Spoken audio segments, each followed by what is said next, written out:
אז אני פה יותר אדבר כמובן בפן הטכני, פחות המשפטי. האתגרים העיקריים שיש לנו היום באבטחת מידע מגיעים אלינו תמיד לתקיפות שונות ומשונות שבסוף יכולים להגיע לסיכונים של גנבת המידע שלנו, גנבת הזהות שלנו וזיופים של כל מיני מסמכים ומידע שונה.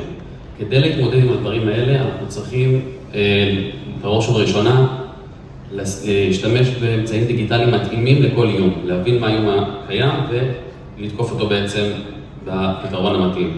אז כדי להתמודד עם גנבת מידע, הכי מומלץ, לדעתי לפחות, זה להשתמש בטכנולוגיות של הצפנה, בעצם להצפין את המידע הרגיש ככה שגם באמת קרה והצליחו לגנוב אותו, המידע הזה לא שימושי לתוקף. הוא לא יכול לפענח אותו ובעצם הנזק מאוד מאוד קטן במקרה הזה. כדי להתמודד עם עניין של גנבת זהות, אז אני מאוד ממליץ לא להסתמך רק על סיסמאות, כי יש פתרונות אבטחה, ממש נקרא אבטחה רב שלבי, בשפה המקצועית דוגמה טובה לזה נקראת OTP, שזה one time password.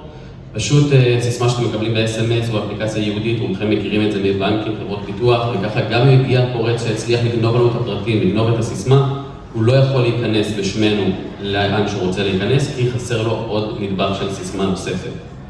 בעניין של זיופים, טוב, מי שמכיר יודע שקומסיין כבר למעלה מ-20 שנה מתעסקים בחתימות דיגיטליות, אז לזיופים הפתרון הכי טוב כמובן הוא לקחת את המסמך הרגיש ולחתום אותו דיגיטלית.